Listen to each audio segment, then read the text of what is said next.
미치셨어요? 지금 집안에 냄새 배거 안 보여요? 이 집이 어머님 혼자 사는 집이에요? 뭐라고? 저는 최말순, 올해 70을 바라보는 나이입니다. 남편은 제 나이 40에 먼저 세상을 떠났죠. 그 막막함 속에서 가스물이었던 아들 재원이 하나만 보고 이를 악물고 버텼습니다. 시장 좌판에서 시작해 작은 분식집을 열고 그 분식집이 동네 맛집으로 소문나면서 꽤 큰 식당으로 자리 잡기까지 제 손이 닿지 않은 곳이 없었죠. 그렇게 억척같이 모은 돈으로 장만한 것이 바로 이 집, 지금 제가 발 딛고 서 있는 이 아파트였습니다. 재원이 장가갈 때쯤엔 식당도 정리하고 이 집에서 조용히 노후를 보내는 것이 제 유일한 낙이었어요. 그런데 그 평화가 깨진 것은 불과 몇 주 전입니다. 멀쩡히 분가해서 잘 사는 줄 알았던 아들 재원에게서 울먹이는 전화가 걸려왔죠. 엄마 나 어떡해. 나 망했어. 재원이는 모아둔 돈을 전부 주식에 넣었다가 하루아침에 날려버렸다고 했습니다. 월세 낼 돈도 없어서 당장 길거리에 나앉게 생겼다는 아들의 절박한 목소리 뒤로 며느리 수진의 날카로운 목소리가 전화기 너머로 새어나왔습니다. 당신 엄마 집 있잖아. 거기 들어가서 살면 되지. 뭘 울고 있어. 당장 전화해서 방 빼놓으라고 해. 저는 그 전화를 끊고 한숨을 쉬었습니다. 아들 녀석의 철없음에도 화가 났지만 며느리의 그 당당한 요구가 더 기가 막혔죠. 하지만 어쩌겠습니까? 하나뿐인 아들이 길바닥에 나앉는다는데 부모로서 모른 척할 수는 없었어요. 결국 저는 제 노후의 안식처였던 이 집의 문을 활짝 열어주었습니다. 그것이 제 불행의 시작이 될 줄은 꿈에도 모른 채 말이죠. 합가 첫날 아침부터 이삿짐 센터 직원들이 쿵쿵거리며 짐을 날랐습니다. 재원이는 죄 지은 사람처럼 고개만 푹 숙이고 있었지만 며느리 수진의 태도는 완전히 달랐어요. 그녀는 마치 새 집을 구경 온 손님처럼 팔짱을 낀 채 거실을 휙 둘러보더군요. 어머님, 집이 생각보다 좀 좁네요. 저희 짐이 많아서 다 들어갈지 모르겠어요. 저는 제 귀를 의심했습니다. 신세지러운 사람의 입에서 나올 소리는 아니었죠. 여기가 저희 신혼집보다 평수는 넓은데 구조가 옛날식이라 그런가. 집 놓기가 애매하네. 재원이가 옆에서 수진의 팔을 잡아 끌며 눈치를 줬습니다. 수진아, 그만해. 엄마, 저희 신세 좀 질게요. 하지만 수진은 아랑곳하지 않고 안방 문을 쓱 열어보더군요. 어머님, 안방은 저희가 써야겠어요. 저희 침대가 커서 작은 방에는 안 들어가거든요. 어머님은 저기 건넌방 쓰시면 되겠네요. 제 집, 그것도 평생 남편과 함께 쓰고 남편이 떠난 후에도 유일하게 그 사람의 흔적이 남아있는 그 안방을 오자마자 자기들 침대가 크다는 이유로 내놓으라고 하는 겁니다. 저는 어이가 없어서 헛웃음이 나왔죠. 수진아, 그건 안 되겠다. 안방은 너희 아버님 제사상 차리는 곳이고 내가 쓰는 방이다. 너희는 건넌방 쓰거라. 거기도 둘이 쓰기에 충분히 넓어. 제 단호한 말에 수진의 표정이 순간 싸늘하게 굳었습니다. 그녀는 입을 삐죽이며 재원이를 쏘아붙이더군요. 재원 씨, 맞죠? 어머님 저러시는 거.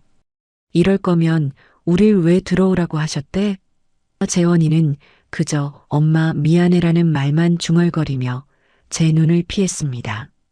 저는 그날 이 길고 긴 싸움이 아들 녀석의 무능함에서 시작됐다는 것을 깨달았죠.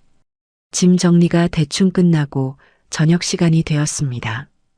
그래도 아들 녀석이 망해서 들어왔는데 밥이라도 따뜻하게 먹여보내야겠다는 생각에 저는 아침부터 장을 봐서 진수성찬을 차렸습니다.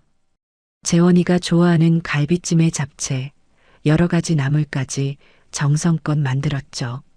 재원아, 수진아, 밥 먹어라. 재원이는 우와, 엄마. 이게 얼마만이야라며 반색을 하며 식탁에 앉았습니다. 하지만 수지는 식탁을 위아래로 훑어보더니 미간을 찌푸렸습니다. 어머님, 왜 그러니? 어서 수저 들지 않고.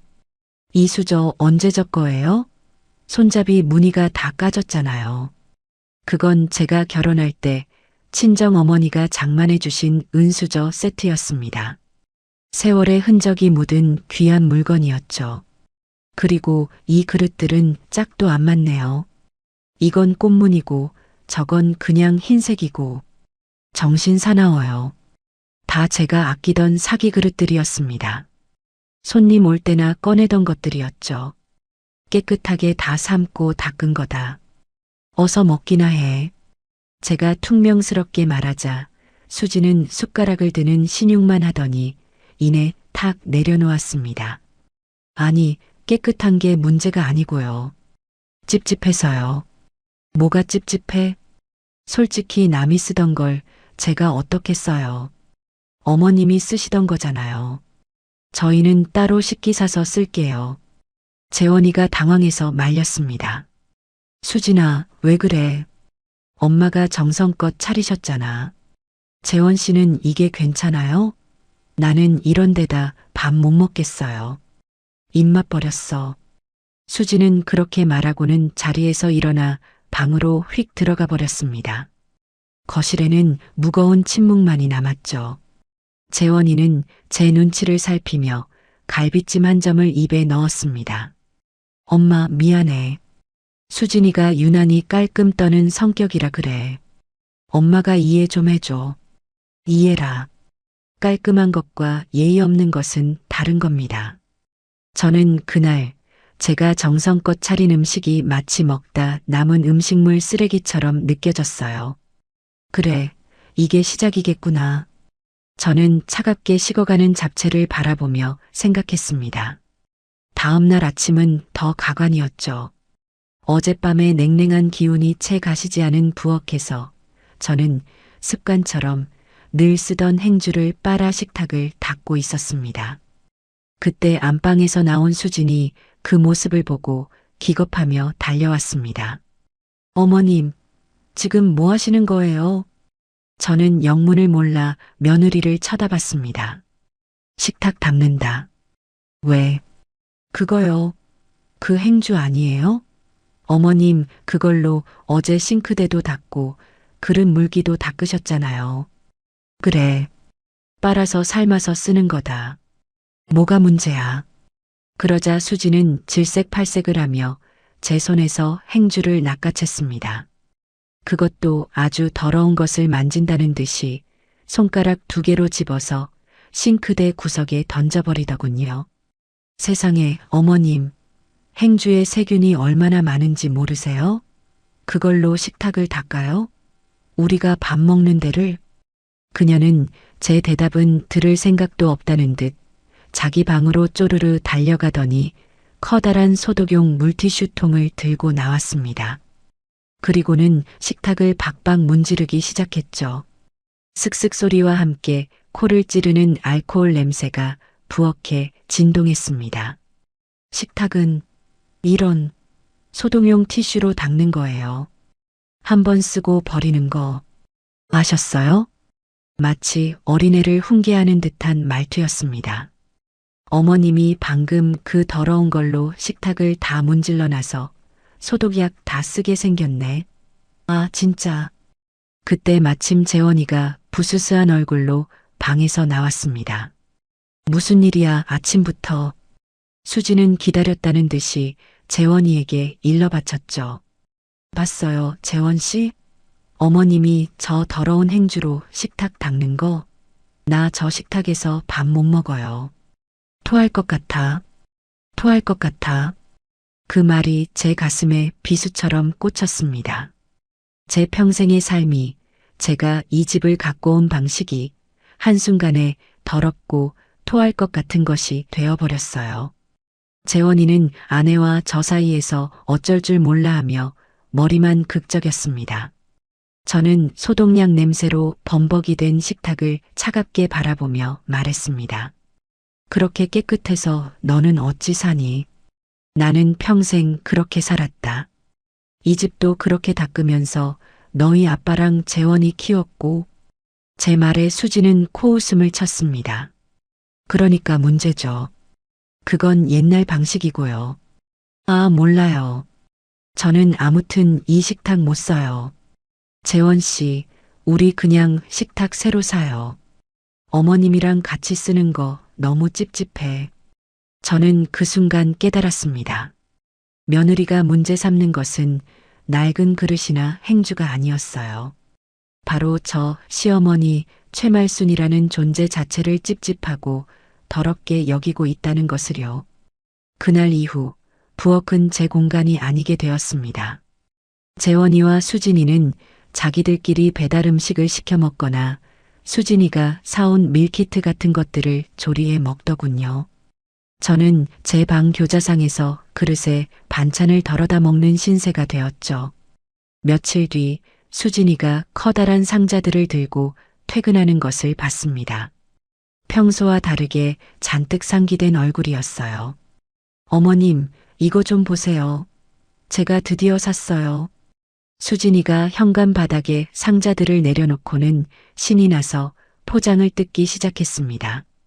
상자 안에서 나온 것은 눈이 시리게 하얀 금태가 둘러진 고급 식기 세트였죠. 이거 독일 황실에서 쓴다는 비싸 제품이에요. 백화점 세일에서 겨우 구했잖아요. 그녀는 그릇 하나하나를 손뭉치 다루듯 조심스럽게 꺼내 식탁 위에 늘어놓았습니다. 4인조 세트더군요. 밥그릇, 국그릇, 접시, 컵까지. 제 눈에는 그저 빤빤한 사기 그릇으로 보였지만 수진이에게는 그게 아니었나 봅니다. 재원 씨, 이것 좀 봐요. 너무 예쁘지 않아요? 마침 방에서 나온 재원이도 오, 비싸 보이는데 당신이 이런 걸 다 샀어? 라며 감탄했습니다. 수진이는 으쓱하며 재원이 뺨에 입을 맞추더군요. 이제 우리도 좀 격식 있게 먹고 살아야죠. 안 그래요? 그러더니 수진이는 갑자기 부엌 찬장으로 망설임 없이 걸어갔습니다. 그리고는 의자를 밟고 올라서서 제가 평생 아끼며 모아온 그릇들을 꺼내기 시작했어요. 수진아, 지금 뭐 하는 거니? 아, 어머님 그릇들이요? 이거 이제 자리만 차지하니까 좀 치우려고요. 치우다니? 그거 다 내가 아끼는 것들이다. 너희 시아버지 살아있을 때부터 쓰던 것도 있고 내 어머니가 물려주신 것도 있어. 알아요. 근데 어차피 어머님은 이제 방에서 그 교자상 쓰시잖아요. 이 그릇들 필요 없으시죠? 수진이는 제 대답은 듣지도 않고 제 그릇들을 싱크대 위에 아무렇게나 척척 쌓아 올렸습니다. 그러고는 새로 산 하얀 그릇들을 찬장 가장 잘 보이는 곳에 하나씩 진열하기 시작했죠. 제 그릇들이 있던 자리를 그 번쩍이는 새 그릇들이 완벽하게 차지했습니다. 자, 어때요? 부엌이 다 환해졌네. 진작 바꿀걸. 그럼 내 그릇들은 어쩌고. 저기 베란다 쪽 찬장 제일 위 칸 비어 있던데요. 거기 넣어두면 되겠네요. 어차피 제사 지낼 때나 쓰실 거 아니에요? 그녀는 제 소중한 그릇들을 먼지 쌓인 베란다 찬장 구석으로 밀어 넣었습니다. 그릇 몇 개는 부딪히며 쨍하는 소리를 냈지만 수진이는 눈 하나 깜짝하지 않았죠. 어머님, 이 새 그릇들은 저희 부부 전용이에요. 비싼 거라 어머님이 설거지하다 깨시면 곤란하니까 절대 손대지 마세요. 어머님은 저기 윗칸에 넣어둔 거 꺼내 쓰세요. 아셨죠? 재원이는 그저 수진이가 그릇을 정말 좋아한 애라며 머리만 극적일 뿐이었습니다. 저는 그날 제 부엌에서 제 그릇들이 추방당하는 것을 속수무책으로 지켜봐야 했어요. 이제 이 부엌에서 제 흔적은, 제 역사는 완벽하게 지워지고 있었습니다. 수진이가 그어놓은 보이지 않는 선은 이제 하얀 비사 그릇이라는 물리적인 장벽이 되어 저를 밀어내고 있었죠. 그릇 사건 이후로 며칠간은 숨막히는 정적이 흘렀습니다. 수진이는 보란 듯이 새 그릇에 예쁘게 음식을 담아 재원이와 식사를 했고, 저는 제 방에서 베란다 찬장 구석에 처박혔던 낡은 그릇을 꺼내다 밥을 먹었죠. 그러던 어느 날 쌀쌀한 날씨에 뜨끈한 국물이 생각났습니다. 남편이 살아있을 때 참 좋아했던 제가 가장 자신 있는 청국장이 먹고 싶었어요. 그래, 내 집에서 내 밥 해먹겠다는데 누가 뭐라겠나? 저는 일부러 창문을 활짝 열고 청국장을 끓이기 시작했습니다. 구수한 냄새가 온 집안에 퍼져나갔죠. 바로 그때였습니다. 안방 문이 벌컥 열리더니 수진이가 머리를 감싸쥔 채 비틀거리며 뛰쳐나왔습니다. 아, 이게 무슨 냄새예요? 어머님. 수진이는 당장이라도 토할 것처럼 입을 틀어막고 소리쳤습니다. 청국장 끓인다. 너희도 먹을래? 미치셨어요? 지금 집안에 냄새 밴 거 안 보여요? 나 지금 이 냄새 때문에 속 뒤집어져서 토할 것 같단 말이에요. 당장 끄세요. 당장. 그녀는 부엌으로 달려와 가스레인지 불을 휙 꺼버렸습니다. 끓어오르던 뚝배기가 순식간에 잠잠해졌죠. 수진아, 내가 내 집에서 청국장 하나 못 끓여 먹니? 네, 못 끓여요. 이 집이 어머님 혼자 사는 집이에요? 이 집 이제 우리 집이기도 하거든요. 제 옷에, 저 소파에, 이 커튼에 냄새 배면 어떡할 거예요? 이거 세탁비, 드라이클리닝 비용 다 물어주실 거냐고요. 수진이는 분이 안 풀리는지 창문을 모조리 열어젖히고 방향제 스프레이를 집안 곳곳에 미친 듯이 뿌려대기 시작했습니다. 향긋한 라벤더 향과 구수한 청국장 냄새가 뒤섞여 오히려 더 역한 냄새가 진동했죠. 아, 진짜 짜증나. 이 냄새 며칠이나 가겠네. 재원 씨한테 다 이를 거야. 때마침 현관문이 열리고 재원이가 퇴근했습니다. 재원이도 집안에 들어서자마자 코를 찡그렸죠. 엄마, 이게 무슨 냄새야? 수진이는 기다렸다는 듯이 재원이에게 달려가 울상을 지었습니다. 재원 씨, 어머님 좀 봐. 내가 냄새 때문에 힘들다고 그렇게 말씀드렸는데 집에서 이런 걸 끓이셨어. 나 정말 속이 안 좋아서. 혹시나 우리 아기라도 생겼으면 어쩌려고 저러신데. 임신이라는 말에 재원이의 얼굴이 하얗게 질렸습니다. 수진이는 그게 아주 효과적인 무기라는 것을 잘 알고 있었죠. 엄마 미안한데 수진이가 냄새에 진짜 예민해서 그래. 엄마도 알잖아. 이런 건 좀 밖에서 사드시지 그랬어. 이 냄새는 좀 심하긴 하네. 재원아, 너마저. 엄마 미안해. 오늘은 그냥 밖에서 시켜 먹자. 응? 엄마, 저것 좀 버려주면 안 될까? 수진이가 너무 힘들어하잖아. 버려달라. 제 아들 입에서 나온 말이었습니다. 제가 먹으려고 끓인 제 남편과의 추억이 담긴 그 청국장을 버리라고 했습니다. 저는 더 이상 아무 말도 할 수 없었습니다. 끓지도 않은 청국장 뚝배기를 들어 내용물 전부를 음식물 쓰레기 봉투에 쏟아부었습니다.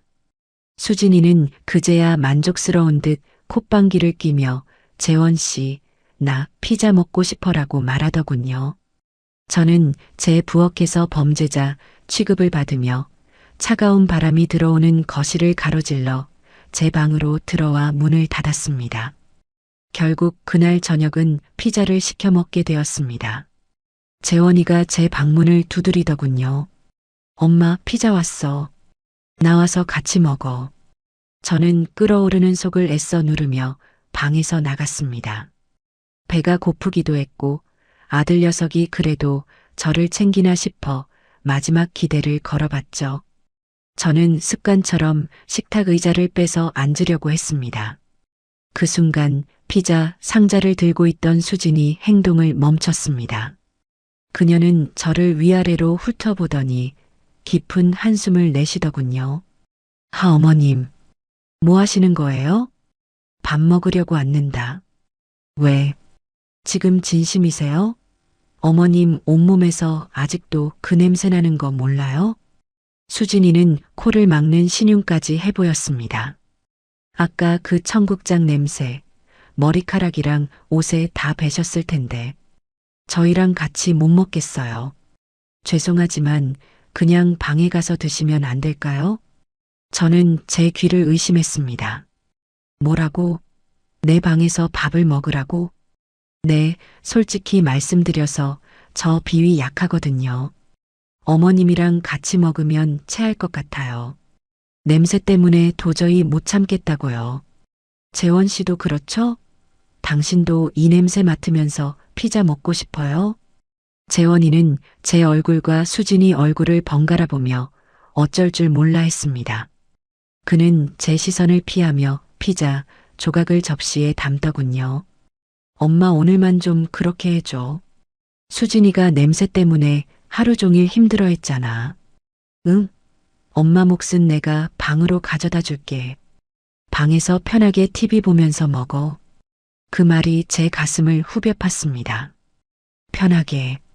아들 녀석은 이것이 저를 배려하는 말이라고 생각했을까요? 저는 그날 제 집 식탁에서 처음으로 공식적으로 쫓겨났습니다. 그건 단순히 그릇이나 냄새의 문제가 아니었어요.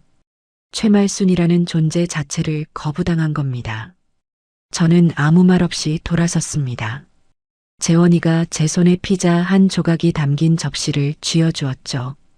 방문이 닫히자마자 거실에서 두 사람이 아무렇지도 않게 웃고 떠드는 소리가 들려왔습니다. 저는 차갑게 식어가는 피자 조각을 들고 한참을 멍하니 서 있었습니다. 제 평생을 바쳐 이룬 이 집에서 저는 이제 식탁에 앉을 자격조차 없는 존재가 되어버린 겁니다. 그날 이후 제 방에서 혼자 밥을 먹는 것이 당연한 일상이 되었습니다. 수진이는 아예 제 밥과 국을 작은 쟁반에 담아 제 방문 앞에 놓고 노크를 하더군요. 어머님 식사하세요. 그 목소리는 마치 교도소에서 밥 넣어주는 간수처럼 차갑고 기계적이었습니다. 며칠 그렇게 방바닥에 쟁반을 놓고 밥을 먹다 보니 허리와 무릎이 쑤셔왔습니다. 뜨거운 국그릇을 들고 먹다가 손을 대일 뻔한 적도 한두 번이 아니었죠. 이러다간 병나겠다. 내 집 식탁인데 걔들 없을 때라도 편하게 가서 먹어야겠다. 그날 점심 재원이와 수진이가 모두 출근한 것을 확인하고 부엌으로 나갔습니다.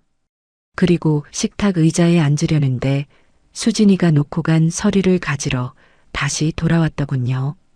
현관문을 열고 들어오던 수진이는 식탁에 앉으려던 저와 눈이 마주쳤습니다. 어머님, 지금 뭐 하세요?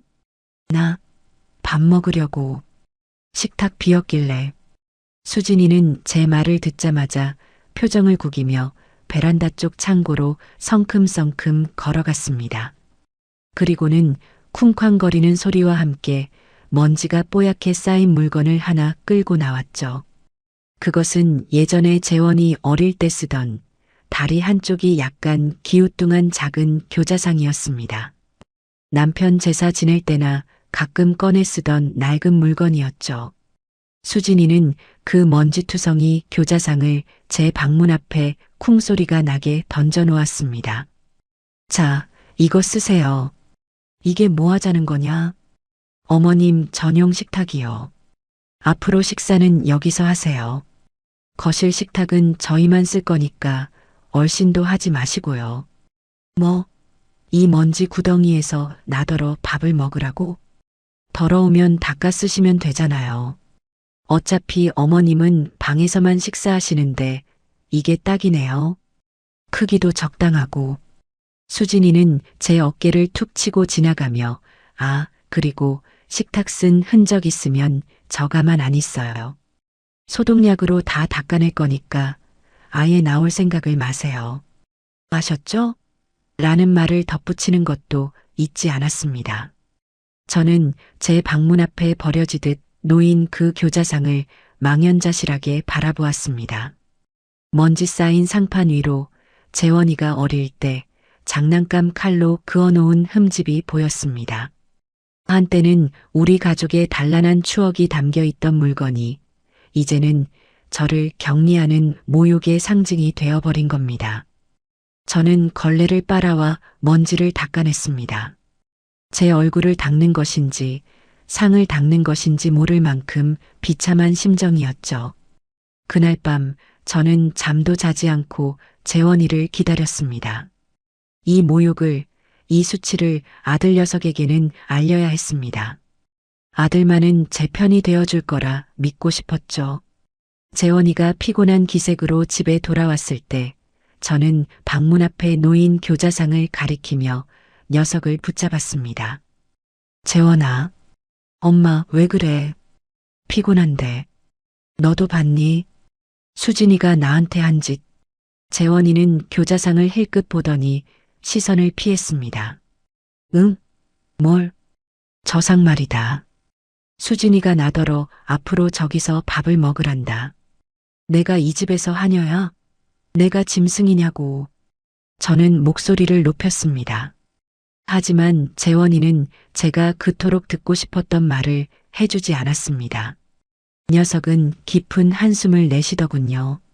제가 요즘 가장 듣기 싫어하는 그 소리를요. 엄마 제발 좀.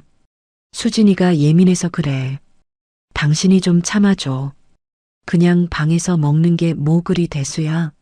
어차피 혼자 먹는 거 상이라도 있는 게 낫지 않아? 뭐?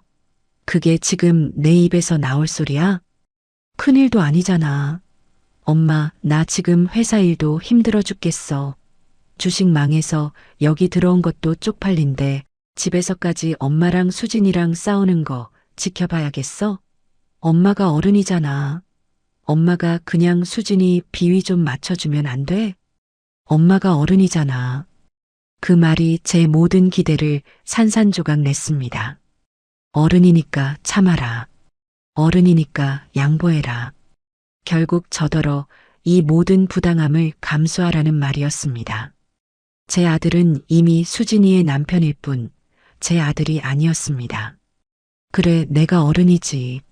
내가 어른이라서 너 같은 놈을 낳고 내 마누라한테 이런 취급을 당해도 가만히 있어야 하는 어른이지. 엄마, 말 좀. 됐다. 들어가 쉬어라.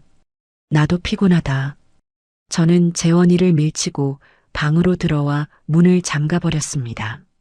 저는 완벽하게 혼자가 되었습니다.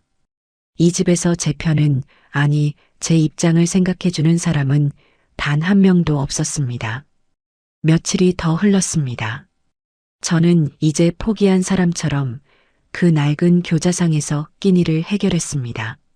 수진이는 제가 얌전히 굴자 만족스러워하는 눈치였죠. 그들은 이제 저를 방에 있는 가구 정도로 취급하는 것 같았습니다. 그날 밤 저는 목이 말라 물을 마시러 가려고 방문을 살짝 열었습니다. 거실에는 불이 꺼져 있었지만 안방에서 재원이와 수진이가 나누는 대화 소리가 새어나왔습니다. 녀석들은 제가 이미 잠든 줄 알았겠죠. 아, 진짜 짜증나. 언제까지 저렇게 방에다 밥 차려드려야 해? 그것도 일이라고. 그냥 요양원 보내버리면 안 돼? 수진이의 짜증 섞인 목소리였습니다. 무슨 소리야? 집이 엄마 명의인데 요양원 비용은 누가 대고? 재원이의 기어 들어가는 목소리가 들렸죠. 그러니까 명의만 빨리 넘겨받으면 되잖아. 재원 씨가 아들이니까 잘 구슬려 보라고. 내가 왜 재원 씨 빚 때문에 이런 집구석에 들어와서 저 늙은이 시중까지 들어야 하는데? 저는 숨을 죽였습니다. 솔직히 말해서 수진이의 목소리가 한층 더 날카로워졌습니다. 나 어머님이랑 같은 밥상에서 밥 먹기 싫어. 아니, 같은 공간에서 숨 쉬는 것도 싫다고. 늙은이 냄새나고 더럽잖아. 재원 씨는 안 그래? 아무리 당신 엄마지만 솔직히 역겹지 않아? 더럽다. 역겹다. 저는 제 심장이 바닥까지 곤두박질 치는 것을 느꼈습니다. 저는 제 아들이 당장이라도 소리를 지르며 자기 아내의 뺨이라도 갈기길 바랐습니다. 당신 지금 무슨 망발이야? 라고 소리쳐주길 바랐습니다. 하지만 거실을 가로지른 것은 긴 침묵이었습니다. 그리고 그 침묵을 깬 것은 제 기대를 무참히 짓밟는 재원이의 목소리였습니다. 알았어. 시끄러워. 내가 잘 말해볼게. 명예 이전. 제 아들 녀석은 저를 역겹다고 말한 아내의 말에 반박조차 하지 않았습니다. 오히려 그 모욕을 대가로 제 집을 넘겨받을 궁리를 하고 있었습니다. 저는 소리 없이 방문을 닫았습니다. 손이 덜덜 떨려 물컵을 놓칠 뻔했죠. 목이 타는 듯 했지만 물을 마실 생각도 나지 않았습니다. 더럽다고. 내가 내 아들에게 역겨운 존재라고. 그 순간 제 안에 무언가가 뚝 하고 끊어졌습니다. 슬픔이나 분노가 아니었어요. 그보다 훨씬 차갑고 단단한 것이 제 가슴 속에서 자리 잡았습니다. 그래, 너희들 뜻대로 해주마. 명예 이전? 밥상? 다 좋다. 하지만 너희가 원하는 방식은 아닐 거다. 저는 그날 밤 낡은 교자상 앞에서 결심했습니다. 이 지옥 같은 집을 내 손으로 끝내겠다고요. 그날 밤 이후로 저는 변했습니다. 더 이상 재원이에게 하소연하지도 수진이의 말에 대꾸하지도 않았죠. 그저 유령처럼 조용히 제 방에 머물며 때가 되면 밥을 먹고 잠을 잤습니다. 그들은 제가 드디어 포기했거나 기가 꺾였다고 생각했겠죠. 하지만 저는 그들 모르게 제 계획을 세우고 있었습니다. 수진이의 위생 강박은 날이 갈수록 심해졌습니다. 이제는 제가 집안의 모든 오염원이 된 듯 했습니다. 하루는 제가 아침 일찍 일어나 며칠 전에 만들어둔 장조림이 생각나 냉장고 문을 열었습니다. 그런데 냉장고 안이 완전히 뒤바뀌어 있었죠. 제가 쓰던 반찬통들, 잼병, 꿀단지까지 제 것이라고 할 만한 것들이 하나도 보이지 않았습니다. 대신 똑같이 생긴 투명한 유리 밀폐 용기 수십 개가 줄지어 정리되어 있더군요. 거기에는 수진이 유기농 샐러드, 재원 씨 아침 주스, 저염 닭가슴살 같은 알아보기 힘든 글씨로 라벨까지 붙어 있었습니다. 내 반찬들, 내 김치. 저는 혹시나 싶어 아래 칸 김치 냉장고를 열어보았습니다. 아니나 다를까 낡은 김치 냉장고 구석 칸에 제 반찬통 2-개 처박혀 있었습니다. 그것도 제가 만든 장조림 같은 게 아니라 먹다 남은 멸치볶음 같은 것들 뿐이었죠. 저녁에 퇴근한 수진이에게 물었습니다. 수진아, 냉장고에 있던 내 반찬들 다 어디 갔니? 수진이는 화장 지우는 솜을 얼굴에 문지르며 대수롭지 않게 대답했습니다. 아, 그거요? 다 버렸어요. 뭐, 그걸 왜 버려? 아직 먹을 수 있는 것들인데. 언제 만든 건 줄 알고요? 냄새나고 곰팡이 폈을지도 모르고. 그런 걸 냉장고에 같이 두니까 다른 음식까지 세균 옮잖아요. 안 그래도 어머님 손 탄 거라 찝찝했는데 잘 됐죠. 그럼 나는 뭘 먹고. 대신 저기 김치 냉장고 제일 아래 칸, 어머님 전용 칸으로 만들어 드렸어요. 냄새 안 나는 마른 반찬 같은 것만 거기 보관하세요. 아, 그리고 수진이가 제게 손가락질하며 경고했습니다. 이쪽 메인 냉장고 문은 절대 열지 마세요. 저희 음식에 어머님 균 묻는 거 딱 질색이니까. 물도 그냥 정수기에서 바로 받아 드시고요. 아셨어요? 균. 이제 저는 제 집 냉장고 문도 열지 못하는 균 덩어리가 되었습니다. 저는 재원이가 좋아하는 장조림을 만들던 제 손을 가만히 내려다보았습니다. 이 손이 그렇게 더러운가? 저는 아무 말 없이 제 방으로 돌아왔습니다. 그래, 마음껏 깨끗하게 살아보거라. 며칠 뒤에는 세탁실에서 일이 터졌습니다. 제가 며칠간 모아둔 제 속옷과 겉옷 몇 벌을 세탁기에 돌리고 난 뒤였죠. 오후에 잠시 바람이라도 쐴까 하고 거실로 나오는데 세탁실에서 윙하고 세탁기 돌아가는 소리가 요란하게 들렸습니다. 이상하다. 수진이랑 재원이는 출근했는데 저는 조용히 세탁실 문을 열어보았습니다. 그리고 그 자리에서 얼어붙고 말았죠. 세탁기 안에는 빨래가 하나도 들어있지 않았습니다. 빈 세탁기가 삶음통 살균 코스로 거품을 내뿜으며 세차게 돌아가고 있었어요. 그리고 그 앞에는 팔짱을 낀 수진이가 서 있었습니다. 그녀는 회사를 조퇴하고 온 모양이었습니다. 수진아, 지금 뭐 하는 거니? 세탁기가 비었는데 수진이는 저를 돌아보지도 않고 대답했습니다. 아, 어머님이 아까 쓰셨잖아요. 소독하는 거예요. 소독? 멀쩡한 세탁기를 왜? 어머님 속옷반 세탁기에 제 속옷이랑 재원 씨 셔츠를 어떻게 같이 돌려요? 찝찝하게.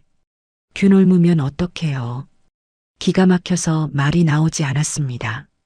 물 낭비, 전기 낭비는 둘째치고 제가 쓴 세탁기를 소독해야 할 만큼 저를 더럽게 여긴다는 그 태도가 저를 참을 수 없게 만들었습니다. 내가 쓴 게 뭐 어때서? 내가 무슨 전염병 환자야? 됐고요. 앞으로 어머님 빨래는 그냥 손으로 조물조물해서 방에 넣으세요. 이 세탁기는 이제부터 저희만 쓸 거니까 손대지 마세요. 뭐라고? 저 세탁기 내가 산 거야. 그럼 뭐예요? 지금 쓰는 사람이 저인데. 아무튼 그렇게 하세요. 또 어머님 빨래 넣은 거 걸리기만 해봐요. 그땐 이 세탁기 갖다 버릴 거니까. 수진이는 마치 제게 마지막 통보를 하듯 쏘아붙이고는 방으로 들어가 버렸습니다. 저는 텅 빈 채 거품만 내뿜으며 돌아가는 세탁조를 한참이나 바라보았습니다. 제 신세가 꼭 저 텅 빈 세탁기 같았죠. 겉은 멀쩡하지만 속은 텅 비어 그저 남의 손에 의해 쓸모없이 돌아가고만 있는 그들의 격리는 이제 식탁과 부엌, 세탁실을 넘어 집안의 모든 공간으로 확장되었습니다. 이 집에는 화장실이 2개 있었습니다.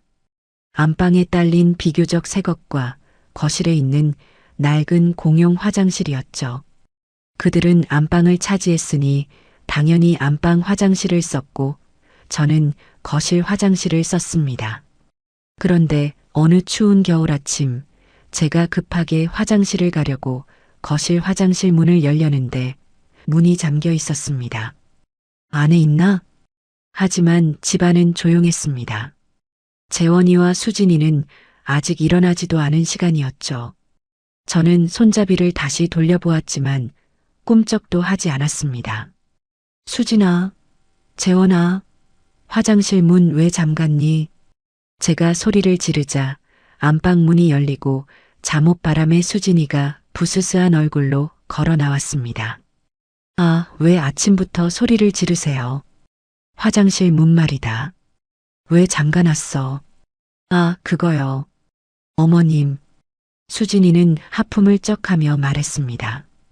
이 거실 화장실 오늘부터 저희가 쓰기로 했어요.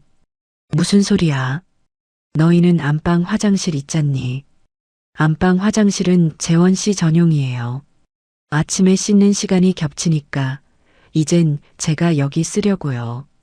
손님용으로도 써야 하고 깨끗하고 좋네요. 그럼 나는 어디를 쓰라고. 저는 정말이지 황당해서 소리를 질렀습니다. 그러자 수진이는 제 어깨 너머 베란다 쪽을 턱짓으로 가리켰습니다. 어머님은 저기 베란다에 딸린 창고 화장실 있으시잖아요. 제 심장이 쿵 내려앉았습니다. 그곳은 사람이 쓰는 화장실이 아니었습니다. 이 아파트가 아주 낡았을 때 재개발되기 전에 있던 흔적이었습니다. 지금은 걸레를 빨거나 화분을 놓는 창고 구석에 냄새나고 타일도 깨진 작은 변기일 뿐이었죠. 난방도 되지 않아 겨울에는 얼음장 같은 곳이었습니다. 거길 놔더러 쓰라고? 제정신이야? 거긴 사람 쓰는 데가 아니야. 왜 아니에요? 어제 물 내려보니까 잘만 내려가던데. 어차피 어머님은 냄새나니까 저희랑 같은 화장실 못 써요. 저희가 쓰는 깨끗한 공간에 어머님 균 묻히기 싫거든요. 이젠 거실 화장실도 쓰지 마세요. 제가 매일 검사할 거예요. 그 순간 저는 참을 수 없는 모멸감에 손을 들어 올렸습니다. 하지만 수진이는 제 손을 공중에서 낚아채며 제 눈을 똑바로 쳐다보더군요. 지금 저 치시게요? 치세요. 치고 이 집에서 당장 쫓겨나시든가. 그녀의 눈빛은 확신에 차 있었습니다. 제가 아들 때문에, 이 집 때문에 꼼짝 못할 거라는 확신이었죠. 저는 부들부들 떨리는 손을 내렸습니다. 그래, 알았다. 알았어. 저는 얼음장 같은 베란다, 화장실로 향했습니다. 그곳에서 볼일을 보며 저는 더 이상 눈물을 흘리지 않았습니다. 대신 차가운 결심이 제 온몸을 감쌌죠. 그래, 수진아. 재원아. 너희가 그토록 원하는 깨끗한 집, 내가 만들어주마. 나라는 균이 완전히 사라진 집을 말이다. 저는 그날 바로 제 계획을 실행에 옮기기로 마음먹었습니다. 그들이 제 존재 자체를 균덩어리 취급하며 집안의 모든 공간에서 저를 격리하기 시작한 이후 저는 오히려 마음이 차분해지는 것을 느꼈습니다. 더 이상 그들에게 일말의 기대도 아들에 대한 모정도 남아있지 않았기 때문이죠. 저는 그저 짐승처럼 제 방에 딸린 그 낡은 교자상과 얼음장 같은 베란다, 화장실만을 오가며 때를 기다렸습니다. 제 방에 박혀 나오지 않는 저를 보며 수진이와 재원이는 자신들의 승리를 확신하는 듯 했습니다. 어느 날 제가 물을 마시기 위해 잠시 부엌으로 나갔을 때였습니다. 늘 그렇듯 두 사람은 식탁에 앉아 있었고 저는 정수기로 향했죠. 문득 식탁을 보았는데 무언가 이상했습니다. 평소와 같은 풍경이었지만 어딘가 허전했죠. 아, 의자였습니다. 분명 4인용 식탁이었는데 의자가 3개뿐이었습니다. 재원이와 수진이가 앉은 의자, 그리고 그들 맞은편에 비어있는 의자 하나. 원래 제자리, 그러니까 식탁의 상석이었던 곳의 의자가 감쪽같이 사라진 겁니다. 수진아. 저는 물컵을 든 채 물었습니다. 수진이는 스마트폰에서 눈을 떼지 않은 채 건성으로 대답했죠. 왜요? 여기 있던 의자 하나 어디 갔니? 그제야 수진이는 고개를 들고 제가 가리키는 곳을 힐끗 보더군요. 그러더니 아, 그 의자요? 라며 별일 아니라는 듯 어깨를 으쓱했습니다. 저기 베란다 창고에 치워버렸어요. 뭐, 멀쩡한 의자를 왜 치워? 보세요. 어차피 3인 가족인데 의자가 4개일 필요 없잖아요. 자리만 차지하고. 그리고 저쪽이 베란다 나가는 길목이라 그 의자 때문에 자꾸 동선이 꼬이더라고요. 안 그래도 좁아 죽겠는데 거추장스러워서요. 거추장스러워서 제가 앉던 의자가 그들의 동선에 방해가 되는 거추장스러운 물건이 되어버린 겁니다. 어차피 어머님은 이제 식탁에서 식사 안 하시잖아요. 방에서 그 교자상 편하게 쓰시는데 식탁 의자 필요 없으시죠? 오히려 거실이 넓어 보여서 훨씬 낫네요. 재원이가 옆에서 거들었습니다. 그러게 엄마. 엄마 방에서 편하게 드시는데 의자 필요 없잖아. 수진이가 정리 잘했네. 집이 다 넓어 보인다. 저는 그들을 잠시 바라보았습니다. 3개의 의자만 덩그러니 놓인 4인용 식탁. 그 모습은 마치 이 집에서 제 존재가 물리적으로 거세당했음을 보여주는 듯 했습니다. 저는 더 이상 아무 말도 하지 않고 물컵을 들고 제 방으로 돌아왔습니다. 그래, 잘했다. 너희가 내 흔적을 지워줄수록 내 결심은 더 단단해지니까. 세 개의 의자. 참으로 보기 좋은 그림이었죠. 시간은 속절없이 흘러 제 생일이 다가왔습니다. 물론 저는 그들에게 제 생일이라는 사실을 알리지 않았습니다. 아니, 알릴 필요도 이유도 없었죠. 그들은 아마 제 주민등록번호 앞자리조차 기억하지 못할 겁니다. 생일날 아침, 저는 평소보다 조금 일찍 일어났습니다. 그들이 출근한 것을 확인하고 난 뒤, 저는 아주 오랜만에 부엌에 섰습니다. 내 집 부엌이 아닌 수진이의 부엌이었지만 상관없었죠. 저는 베란다 구석 찬장에서 제 낡은 냄비와 그릇을 꺼냈습니다. 그리고 냉장고 어머님 칸에 숨겨두었던 마른 미역을 꺼내 물에 불렸죠. 그래도 생일인데 미역국은 먹어야지. 내가 끓여 먹어야지. 남편이 살아있을 때는 매년 제 생일 아침이면 그 무뚝뚝한 사람이 새벽같이 일어나 손수 미역국을 끓여주곤 했습니다. 재원이는 그 옆에서 달걀 프라이를 태워 먹기 일쑤였죠. 그 기억이 아련하게 떠올라 잠시 코끝이 찡해졌지만 이내 고개를 저었습니다. 다 지난 일입니다. 저는 조용히 미역국을 끓였습니다. 수진이가 싫어하는 참기름 냄새가 날까봐 뚜껑을 덮고 불을 약하게 줄여가며 조심조심 끓였죠. 다행히 그들이 퇴근하기 전에 미역국은 완성되었습니다. 구수하고 깊은 맛이 났습니다. 저는 제 방 교자상에 미역국 한 그릇과 밥 한 공기를 차렸습니다. 그런데 그날따라 그 교자상이 유난히 초라하게 느껴졌습니다. 내 생일인데, 이 집에서 맞는 아마도 마지막 생일인데, 안 되겠다. 딱 한 번만, 오늘 하루만. 저는 무슨 옥이었는지 미역국이 담긴 쟁반을 들고 방을 나섰습니다. 거실 식탁으로 향했죠. 그래, 오늘 내 생일이다. 내 집에서, 내 밥상에서 내가 끓인 미역국 먹겠다는데 누가 뭘 하겠어. 그때였습니다. 배고파. 재원 씨, 치킨 시켰어요? 현관문이 열리고 수진이와 재원이가 들어왔습니다. 두 사람은 쟁반을 들고 식탁 앞에 서 있는 저를 보고는 동시에 표정이 굳었습니다. 어머님, 지금 뭐 하시는 거예요? 수진이의 목소리가 얼음장처럼 차가웠습니다. 나 밥 먹으려고. 오늘은 그냥 여기서 먹을란다. 여기서요? 지금 제정신이세요? 수진이는 들고 있던 가방을 소파에 집어던지며 제게 다가왔습니다. 어머님 방에 그 교자상은 폼으로 드렸어요? 저희 식사하는 식탁이라고 몇 번을 말씀드려요. 당장 그거 들고 방으로 들어가세요. 재원이가 옆에서 제 눈치를 보며 말했습니다. 엄마, 왜 그래? 그냥 방에서 편하게 드시지. 우리 치킨 시켰단 말이야. 다 같이 기분 좋게 먹자. 다 같이. 그 말이 참 공허하게 들렸죠. 재원아, 오늘 내 생일이다. 제 말에 재원이의 눈이 커졌습니다.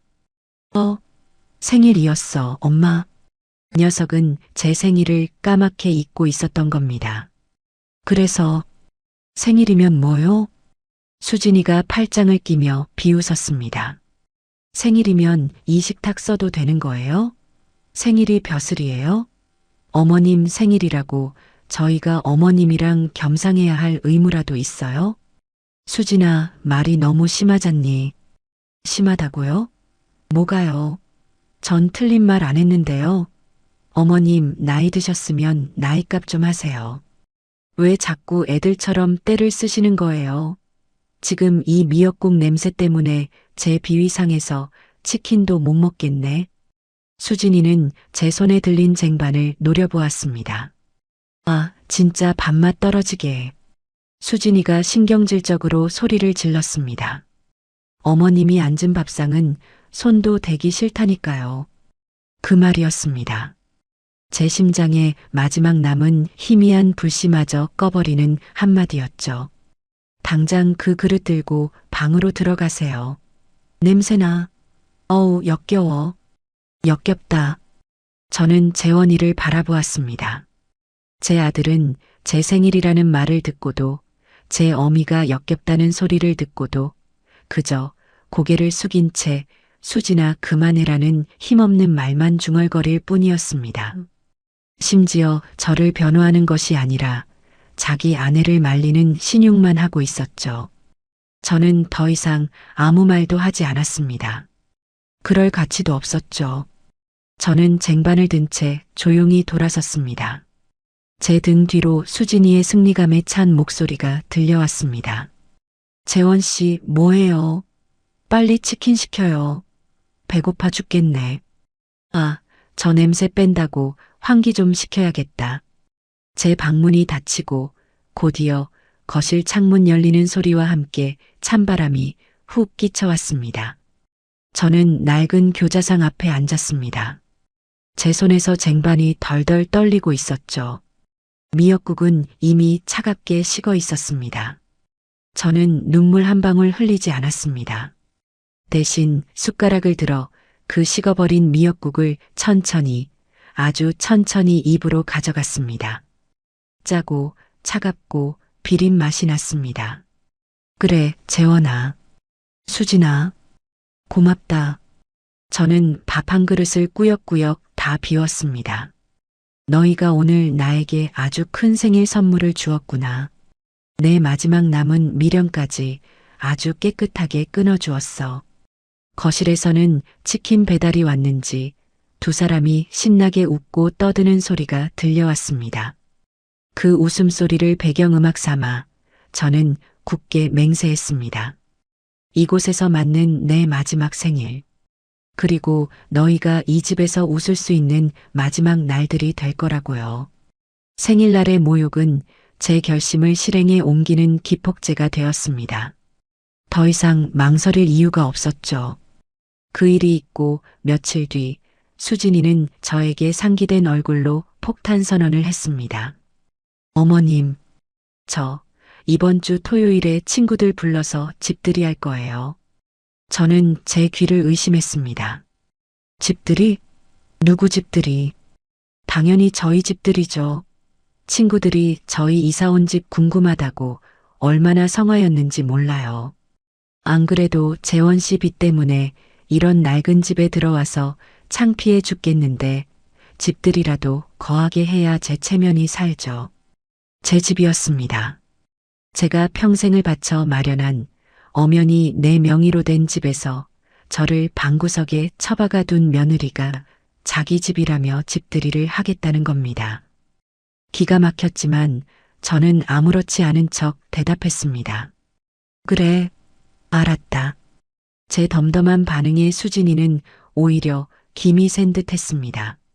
그러더니 곧바로 본색을 드러내더군요. 알아들으셨으면 그날은 절대 방에서 나오시면 안 돼요. 뭐라고? 제 친구들 다 교양 있고 깔끔한 애들이에요. 괜히 어머님 왔다 갔다 하시면서 분위기 흐리지 마시라고요. 혹시라도 어머님 보고 모시고 사는 거냐느니 불편하겠다느니 그런 소리 듣기 싫거든요. 제 말 무슨 뜻인지 아시죠? 그녀는 저를 보여주기 창피한 숨겨야 할 짐짝 취급을 했습니다. 그럼 화장실은 어쩌고? 베란다에 있는 거 쓰시라고 했잖아요. 아, 진짜 말기 못 알아들으시네. 그날은 점심쯤부터 저녁 늦게까지 사람들 있을 거니까 아예 방문 잠그고 나오실 생각도 마세요. 식사는 제가 미리 빵이랑 우유 같은 거 넣어드릴 테니까 그걸로 대충 해결하시고요. 저는 말없이 고개를 끄덕였습니다. 수진이는 제가 그토록 고분고분하게 나오자 의심의 눈초리를 잠시 보내더니 이내 만족스러운 듯 콧방귀를 뀌며 방으로 들어갔습니다. 그래, 집들이 아주 성대하게 하거라. 그게 내 마지막 파티가 될 테니까. 드디어 집들이 당일이 되었습니다. 아침부터 수진이는 분주했습니다. 재원이를 닥달해 거실을 쓸고 닦게 하고 주문한 고급 케이터링 음식들이 배달되어 오기 시작했죠.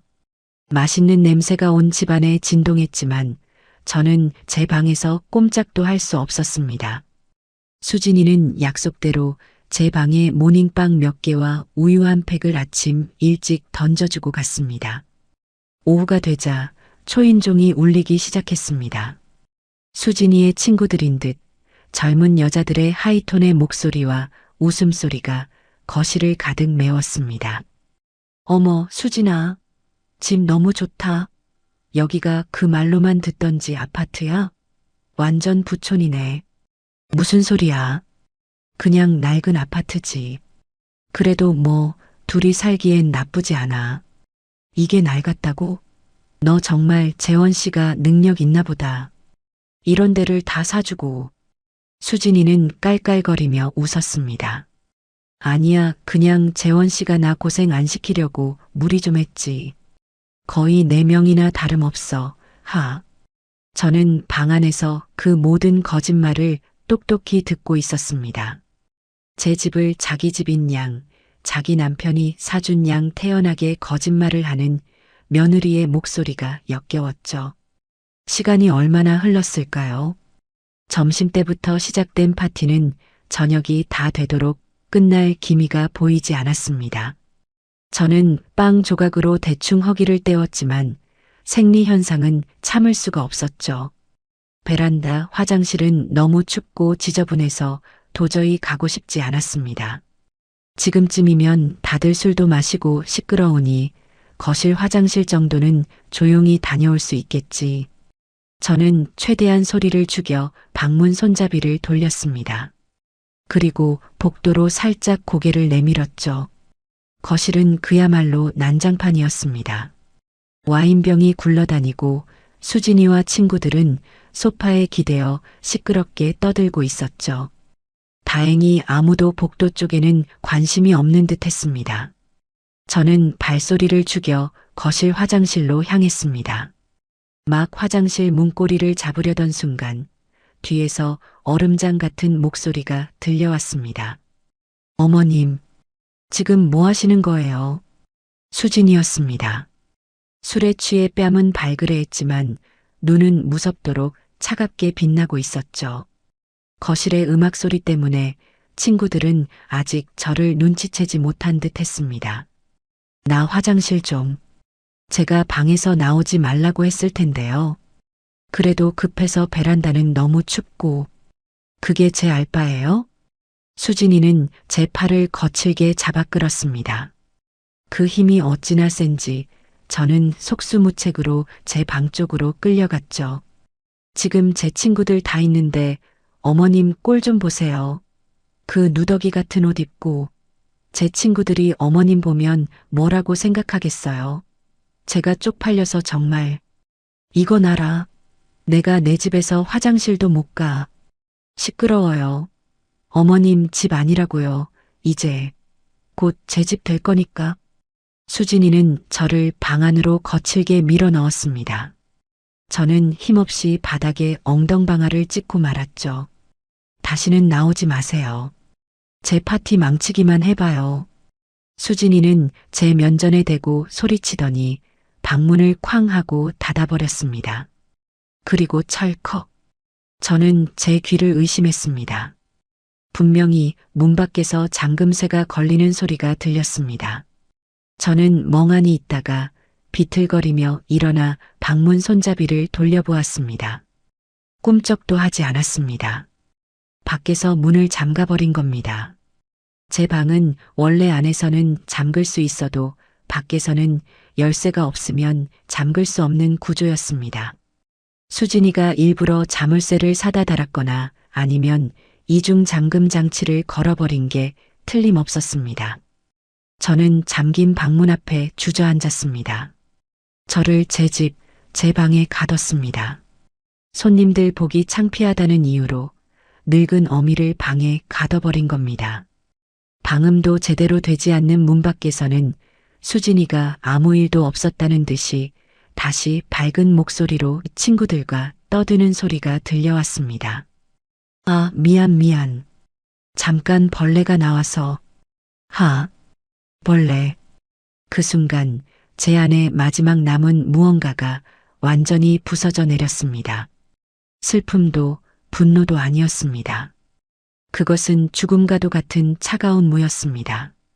저는 그 차가운 방바닥에 앉아 문 밖에서 울려 퍼지는 그들의 행복한 웃음소리를 들었습니다. 밤이 깊어지고 새벽이 가까워져서야 문 밖이 조용해졌습니다. 그리고 한참 뒤 철컥하고 문이 열리는 소리가 들렸죠.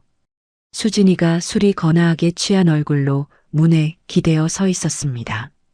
아, 깜빡했네. 주무셨어요? 뭐 상관없지만. 아, 피곤해. 수진이는 비틀거리며 자기 방으로 들어갔습니다. 저는 갇혀있던 방에서 천천히 걸어 나왔습니다. 난장판이 된 거실에는 술병과 음식물 쓰레기가 가득했습니다.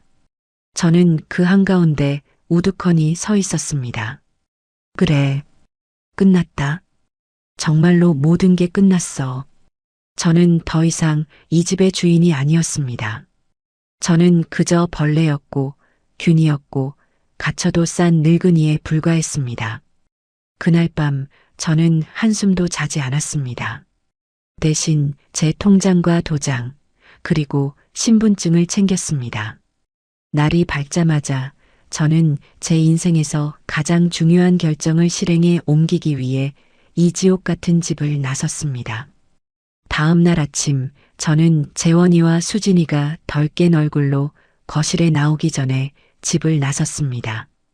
밤새 술에 취해 뻗어있던 두 사람은 제가 현관문을 열고 나가는 소리조차 듣지 못했죠. 어머님, 일찍 어디 가세요?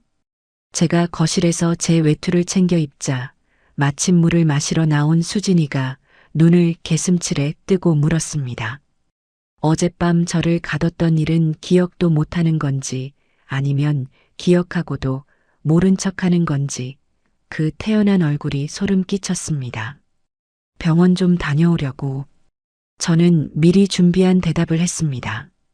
이 대답은 어젯밤 그 차가운 방바닥에서 생각해낸 제 계획의 첫 번째 단계였죠. 병원요? 어머님 어디 아프세요?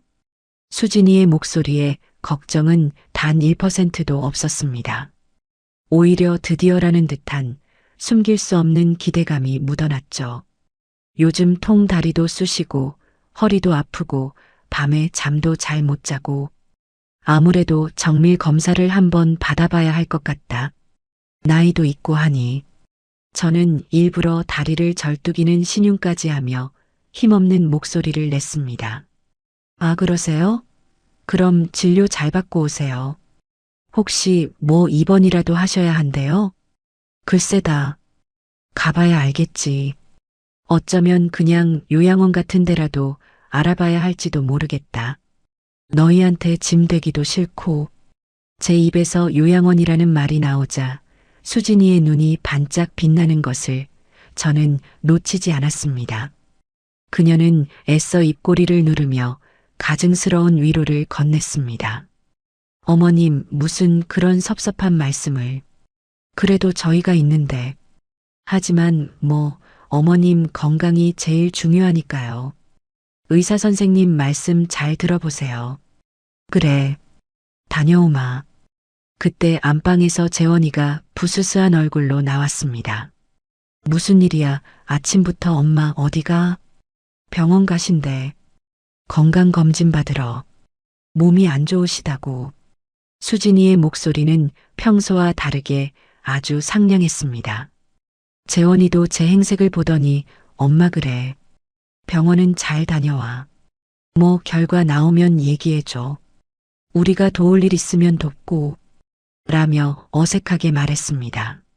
그 돕는다는 말이 요양원 수속을 의미한다는 것을 저는 모를 리 없었죠. 저는 그들의 완벽한 착각과 기대를 뒤로하고 현관문을 나섰습니다. 심장이 이상하게 두근거렸지만 두렵지는 않았습니다. 오히려 해방감이 느껴졌죠. 저는 병원으로 가지 않았습니다. 제 발길이 향한 곳은 이 동네에서 가장 오래되고 가장 유능하기로 소문난 대박 공인중개사 사무소였습니다. 제가 이 아파트를 살 때도 신세를 졌던 곳이죠. 아니, 이게 누구요? 최 사장님 아니십니까? 요즘 식당은 어떠세요? 김 사장이 저를 보고 반갑게 맞이했습니다. 그는 제가 식당을 정리한 것을 아직 모르는 듯 했습니다. 오랜만이네요, 김 사장. 식당은 진작에 정리했어요. 오늘은 다른 일 때문에 왔습니다. 다른 일이라면? 저는 그의 맞은편 의자에 깊숙이 앉아 제 가방에서 등기권리증 사본을 꺼내 테이블 위에 올려놓았습니다. 이 집 팔려고요. 김 사장의 눈이 동그래졌습니다. 네, 이 집을요? 사장님 평생 모은 재산 1호 아니었습니까? 그걸 왜 파세요? 혹시 재원군한테 무슨 일이라도. 그런 거 아닙니다. 그냥 이제 저도 나이 들고 하니 다 정리하고 조용한 데로 가고 싶어서요. 아니 그래도 이건. 김 사장. 저는 그의 말을 잘랐습니다. 제 목소리는 낮고 단호했죠. 제가 지금 농담하러 온 거 아닙니다. 이 집 팔아주세요. 조건이 있습니다. 제 단호한 태도에 김 사장도 직감적으로 무언가 심상치 않은 일이 있음을 깨달은 듯 자세를 고쳐 앉았습니다. 첫째, 최대한 빨리 팔아야 합니다. 시세보다 조금 손해를 보더라도 현금으로 바로 치를 수 있는 사람이면 좋겠어요. 소위 말하는 금매로 내놓을 겁니다. 둘째, 그리고 가장 중요한 겁니다. 아주 조용히 진행해야 합니다. 절대 저희 아들 내외는 이 사실을 알아서는 안 됩니다. 네, 아드님 모르게 집을 파신다고요? 사장님 그건 내 집이고 내 명의입니다. 내가 팔겠다는데 문제될 거 없잖아요. 김 사장은 그저 제 요구대로만 해주시면 됩니다. 하지만 집을 보러 와야 할 텐데요. 식구들이 있는데 어떻게 몰래. 그건 걱정 마세요. 저는 미리 생각해둔 계획을 말했습니다. 아들 내외는 평일 낮에는 둘 다 출근합니다. 아침 9시부터 저녁 6시까지는 집이 비어요. 집 보러 올 사람은 무조건 그 시간 안에 하루에 한두 팀씩만 조용히 보도록 해주세요. 제가 그 시간엔 병원에 가 있든 산책을 하든 핑계를 대고 밖에서 기다리고 있겠습니다. 그리고 절대 오픈하우스 같은 거 안 됩니다. 동네에 소문나면 끝장이에요. 김 사장만 믿고 맡기는 겁니다. 김 사장은 제 얼굴을 한참이나 뜯어보더니 깊은 한숨을 내쉬었습니다. 알겠습니다, 사장님. 사장님이 그 정도까지 결심하셨다면 제가 이유를 캐물을 건 아니죠. 마침 이 아파트 이평수 현금 들고 대기하는 손님이 한 분 계시긴 합니다. 외국에서 들어오신 분인데 급하게 집을 구하고 계셨죠. 아마 시세보다 조금만 조정해 주시면 당장 계약하실지도 모릅니다. 잘 됐네요.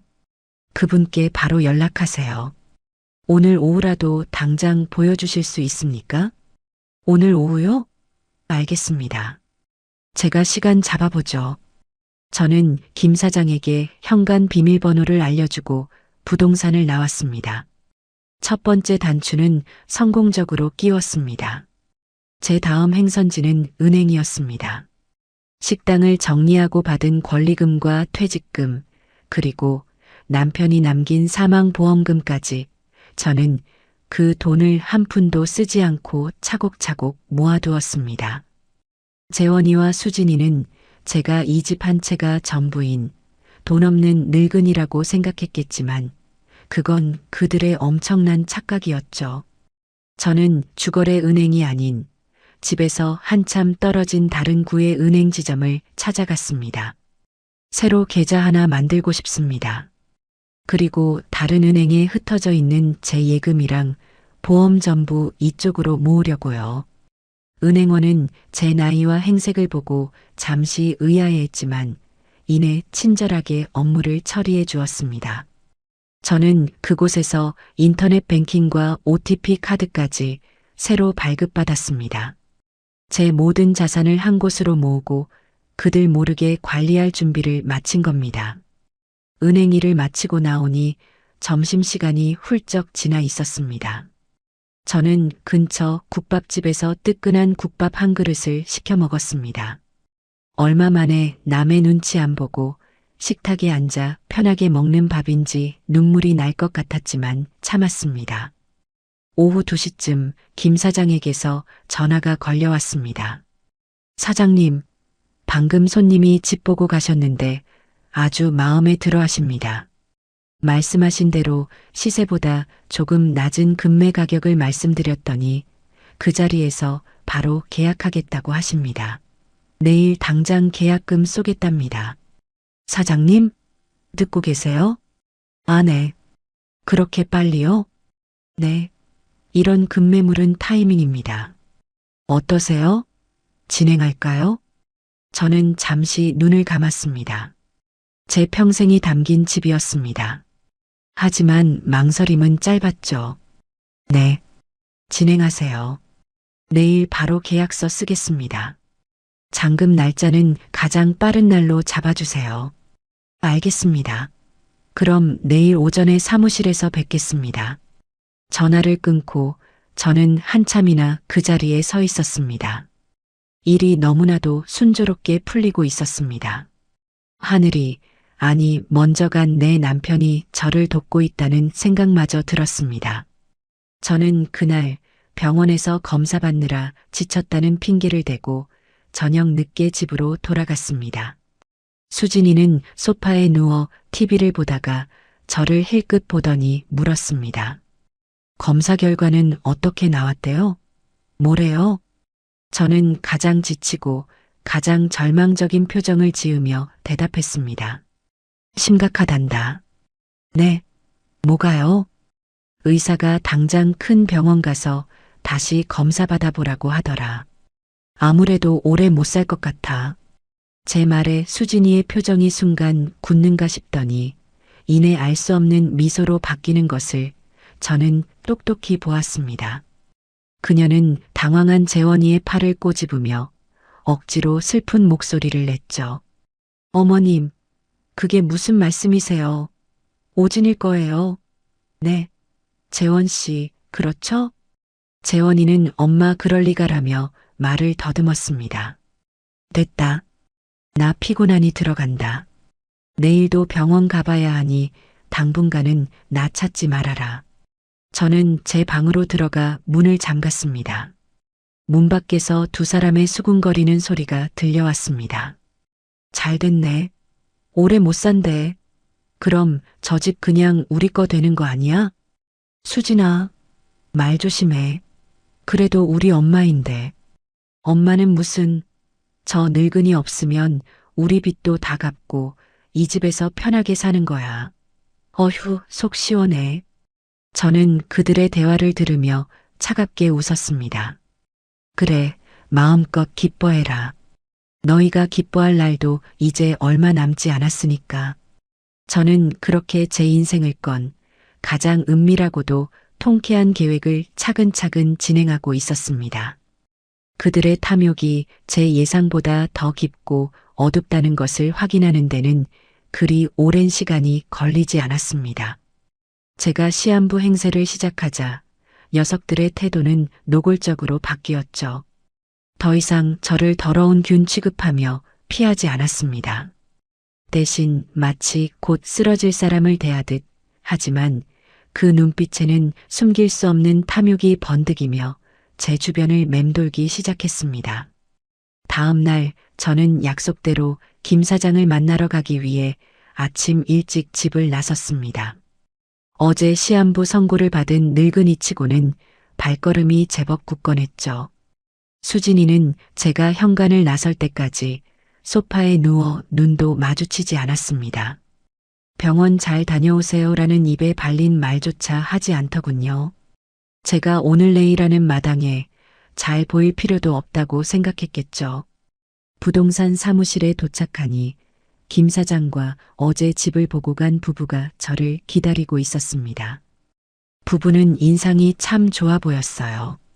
이런 사람들에게 제 집이 넘어간다는 것이 그나마 다행이라는 생각이 들었습니다. 사장님, 이분들이 어제 집 보시고 바로 계약하시겠다고 한 이 선생님 내외분이십니다. 아, 안녕하세요. 최말순입니다. 집이 낡았는데 좋게 봐주셔서 고맙습니다. 이 선생이라는 분이 웃으며 말했습니다. 아닙니다. 사모님, 집을 얼마나 깨끗하게 관리하셨는지 손볼 데가 하나도 없겠더라고요. 저희가 오히려 급하게 들어오게 되어서 죄송합니다. 저는 그 깨끗함이 누구 덕분인지 생각하며 쓴웃음을 지었습니다. 계약은 일사천리로 진행되었습니다. 김 사장이 며칠 밤낮으로 서류를 준비해 준 덕분이었죠. 저는 제 가방 깊숙한 곳에서 수진이가 그토록 찾아 헤매던 제 진짜 인감도장을 꺼냈습니다. 그리고 매매 계약서 위 매도인 최말순이라는 이름 옆에 망설임 없이 도장을 찍었습니다.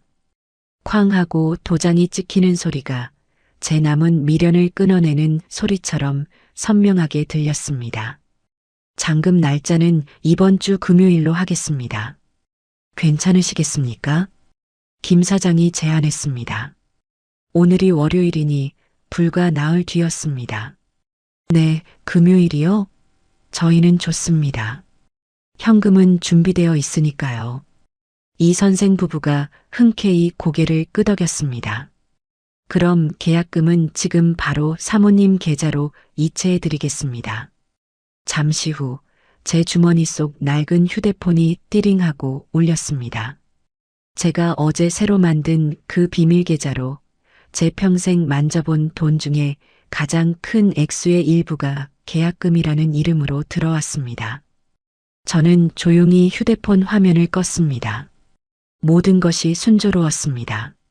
그럼 금요일 오전에 이삿짐 센터랑 같이 오겠습니다. 잔금 치르고 바로 입주하는 걸로 알겠습니다. 네, 그렇게 하시죠. 그날 집이 좀 시끄러울 수도 있는데 양해 바랍니다. 저는 의미심장한 말을 남기고 부동산을 나왔습니다. 해가 중천에 떠 있었지만 제 마음은 오히려 차분했습니다.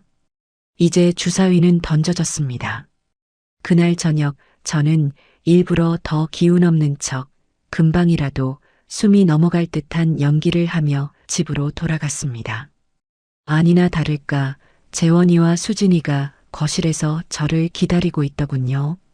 평소에는 거들떠보지도 않던 녀석들이었죠. 엄마, 왜 이렇게 늦게 왔어? 전화도 안 받고. 재원이가 걱정스러운 척 달려왔습니다. 어머님, 큰 병원은 예약하셨어요? 의사가 뭐래요? 수진이도 가짜는 연기를 펼쳤습니다. 저는 소파에 쓰러지듯 주저앉으며 한숨을 내쉬었습니다. 됐다, 다 소용없어. 의사가 마음의 준비를 하란다. 제 말에 재원이의 얼굴은 하얗게 질렸습니다.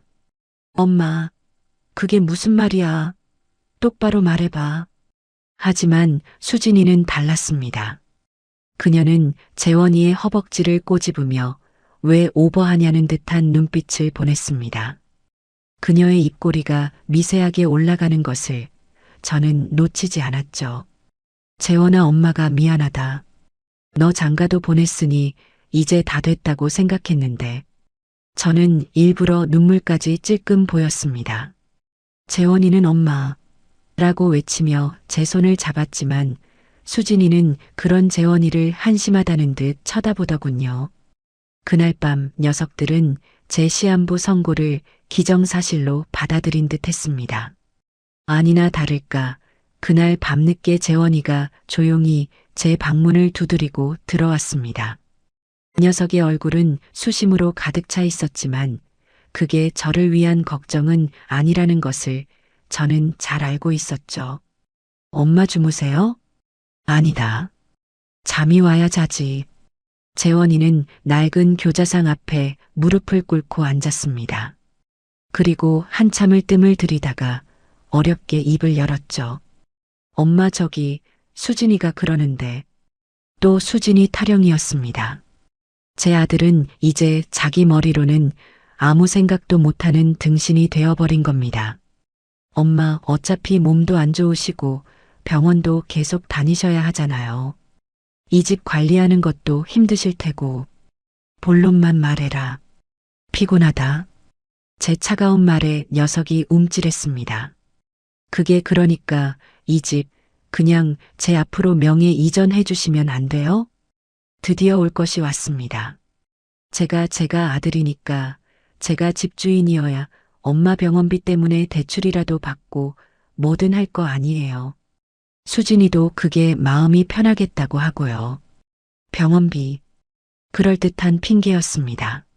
하지만 녀석의 눈동자는 탐욕으로 흔들리고 있었습니다. 제가 죽고 나면 이 집이 온전히 자기 것이 될 텐데 혹시라도 제가 마음을 바꿔 집을 팔아버리거나 다른데 기부라도 할까봐 미리 선수 치려는 속셈이었죠. 저는 재원이를 물끄러미 바라보았습니다. 제가 목숨처럼 아끼던 아들이었습니다. 하지만 지금 제 앞에는 어미가 죽는다는데 병원비보다 집 명의를 먼저 걱정하는 낯선 남자가 앉아 있을 뿐이었습니다. 생각 좀 해보마. 머리가 아프다. 엄마, 지금 그게 나가봐. 피곤해.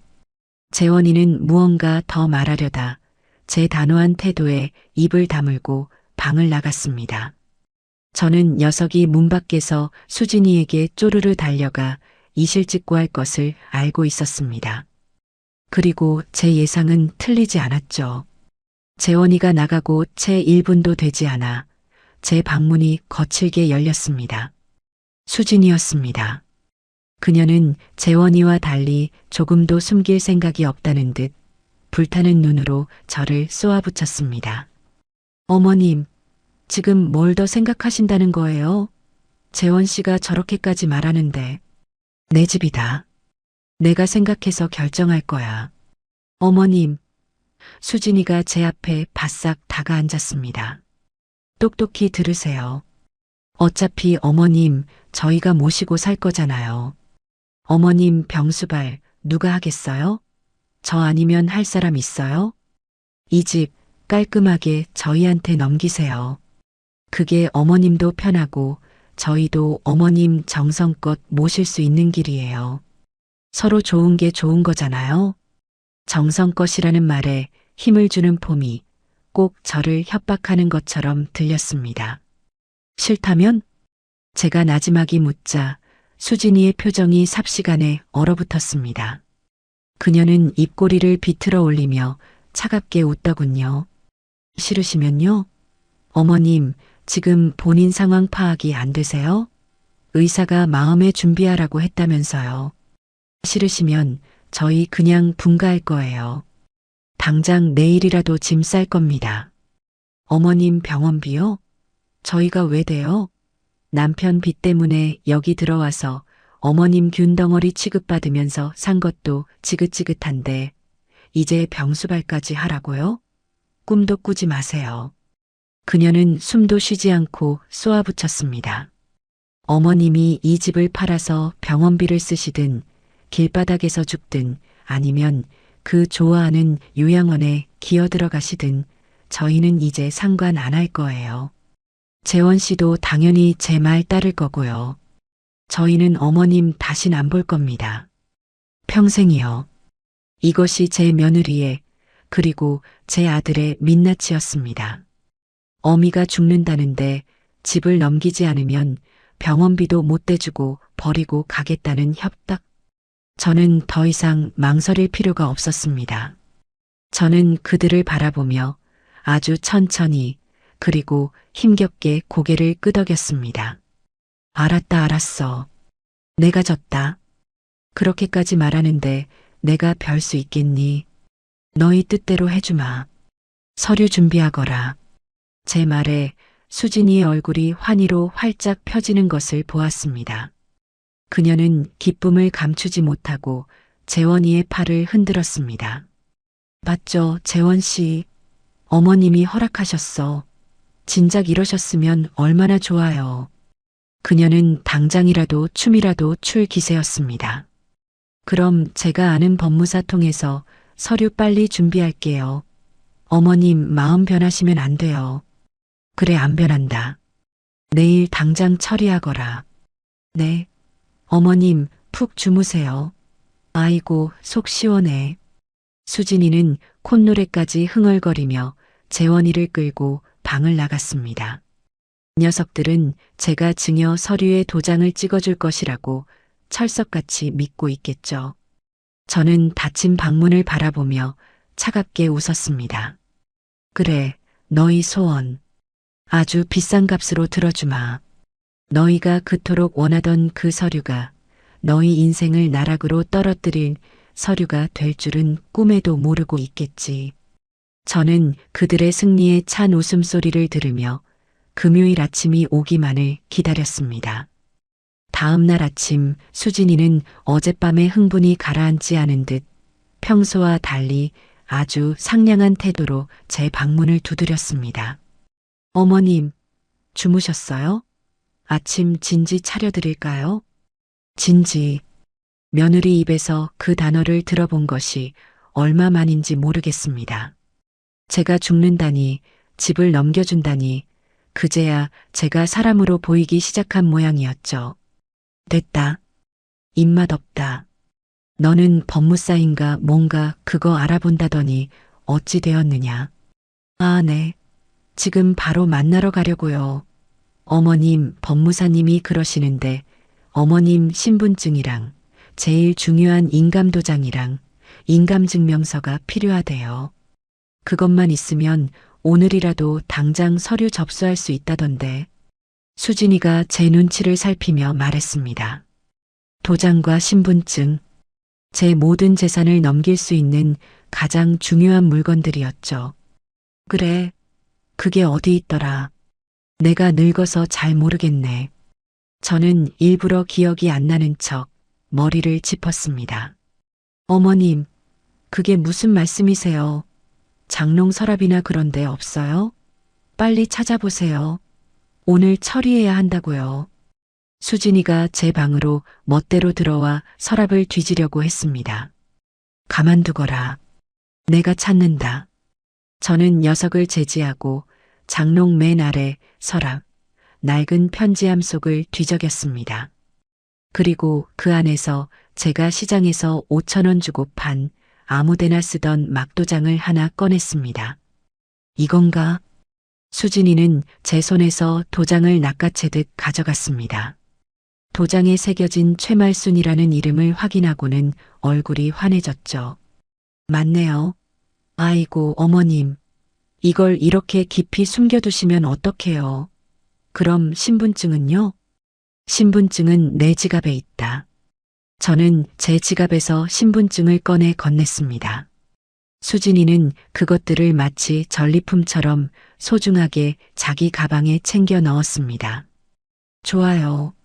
그럼 저 법무사 만났다가 동사무소 가서 인감증명서 떼고 와. 인감증명서는 본인이 가셔야 한다던데. 어머님, 저랑 같이 동사무소 가실 수 있죠? 아이고, 나 죽는다. 저는 타이밍 좋게 교자상 위로 쓰러지는 신용을 했습니다. 어제 너희랑 얘기하고 기운을 다 썼는지 도저히 한 발짝도 못 움직이겠다. 내일 가자. 응? 네. 어머님, 지금 그게 무슨... 수진이가 기가 막힌다는 듯 소리쳤습니다. 하지만 저는 눈을 감고 신음소리만 냈죠. 나 죽는다, 나 죽어. 아, 진짜. 이 중요한 때에. 아, 저 늙은이가 진짜. 수진이는 분을 이기지 못하고 제 방에서 발을 쿵쿵 구르며 소리쳤습니다.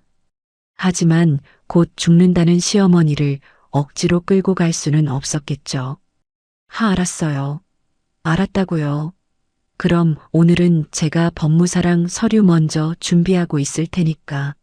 내일은 아침 일찍 저랑 무조건 동사무소 가시는 거예요. 아셨어요? 그래. 내일은 꼭 가마. 수진이는 막도장과 제 신분증을 챙겨 들고 분이 안 풀리는 얼굴로 쾅 소리 나게 현관문을 닫고 나갔습니다. 저는 닫힌 문을 보며 조용히 웃었습니다. 그래, 수진아. 어디 실컷 뛰어다녀 보거라. 어차피 그 도장으로는 너가 할 수 있는 게 아무것도 없을 텐데. 저는 그녀가 그 막도장을 들고 법무사에게 갔다가 문전박대를 당하고 돌아올 모습을 상상했습니다. 하지만 그건 제 알 바 아니었죠. 수진이와 재원이가 모두 집을 비운 그날 낮. 드디어 제게도 기회가 왔습니다. 어제 시한부 연기를 하며 오늘을 위해 일부러 내일은 정말 못 일어나겠다. 병원도 못 가겠다고 밑밥을 깔아둔 터였습니다. 녀석들은 제가 하루 종일 방에 누워 끙끙 앓고 있을 거라고 생각했겠죠. 저는 자리에서 벌떡 일어났습니다. 아픈 기색은 어디에도 없었죠. 저는 먼저 며칠 전 미리 연락해둔 보관 이사업체에 전화를 걸었습니다. 네, 지금입니다. 1시간 뒤에 와주세요. 짐은 아주 적습니다. 그리고 저는 제 방을 정리하기 시작했습니다. 수진이가 그토록 경멸하던 제 낡은 옷가지들, 남편의 유일한 사진이 담긴 낡은 액자, 제 비밀 통장과 진짜 인감도장, 그리고 이 집의 등기권리증, 원본. 그 외에는 아무것도 챙기지 않았습니다. 수진이가 사준 교자상도 저를 격리했던 그 어떤 물건도 가져갈 필요가 없었죠. 짐이라고 해봐야 작은 박스 2-개 전부였습니다. 약속한 시간에 맞춰 작은 짐 보관이라는 스티커가 붙은 작은 트럭 한 대가 아파트 지하 주차장으로 조용히 들어왔습니다. 저는 인부 2사람과 함께 엘리베이터를 타고 짐을 날랐습니다.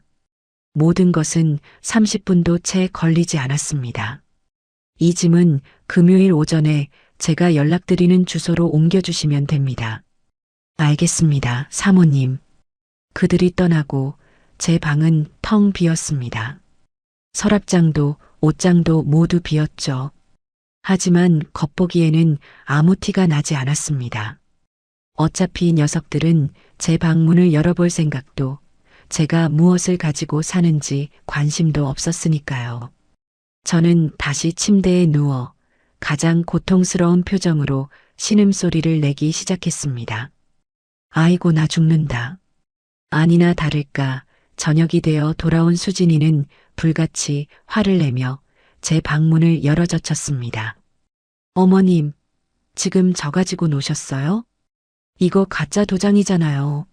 법무사님이 이거 말고 인감도장 가져오셔야 한다고. 망신당한 거 알아요? 그리고 인감증명서는 본인이 직접 떼셔야 한다고요. 그녀는 제게 막도장을 집어던졌습니다. 내일은 정말 하늘이 두 쪽 나도 저랑 동사무소 가셔야 해요. 저 또 연차 썼으니까 딴말하기만 해봐요. 그땐 저 정말 어머님 머리끄덩이 잡고 끌고 갈 줄 아세요. 저는 덜덜 떨리는 목소리로 대답했습니다. 알았다. 내일은 꼭 가마. 수진이는 진짜 답답해. 라고 소리치며 문을 쾅 닫고 나갔습니다. 수요일, 목요일. 이틀의 시간이 지옥처럼 흘러갔습니다. 저는 내일은 가자, 아이고, 오늘은 도저히 안 되겠다라는 변명으로 시간을 끌었습니다. 수진이는 이제 폭발하기 일보 직전이었습니다. 그녀는 제 방에 밥도 넣어주지 않았습니다. 동사무소 가시기 전까진 국물도 없을 줄 아세요. 라며 으름장을 놓았죠. 저는 며칠 전 사다 둔 빵으로 허기를 채우며 버텼습니다. 굶어 죽어도 이틀 뒤면 끝이었습니다. 목요일 밤 수진이가 제 방에 마지막 통첩을 하러 들어왔습니다. 어머님, 내일 아침 9시입니다. 9시까지 현관에 안 나와 계시면 저 정말 구급차 불러서 어머님 병원에 쳐넣어 버릴 거예요. 명예 이전이고 뭐고 그냥 금치산자 신청해 버릴 거라고요. 아셨어요? 금치산자. 제정신이 아닌 사람으로 만들어 재산을 빼앗겠다는 소리였습니다. 참으로 제 며느리다운 발상이었죠. 저는 앙상한 팔을 들어 그녀를 가리키며 말했습니다. 그래, 내일 아침 9시에 꼭 가마. 약속한다. 흥, 두고 보죠. 수진이는 의심의 눈초리를 거두지 않고 방을 나갔습니다. 저는 그날 밤 한숨도 자지 않았습니다. 텅 빈 방 안에서 낡은 침대에 누워 40년 전 이 집에 처음 이사 왔던 날을 떠올렸습니다. 남편과 재원이의 손을 잡고 얼마나 기뻐하며 이 현관문을 열었던가. 여보, 나 잘하는 거 맞죠? 당신도 이해해 줄 거죠? 저는 어둠 속에서 조용히 물었습니다. 대답은 없었지만 저는 이미 답을 알고 있었습니다.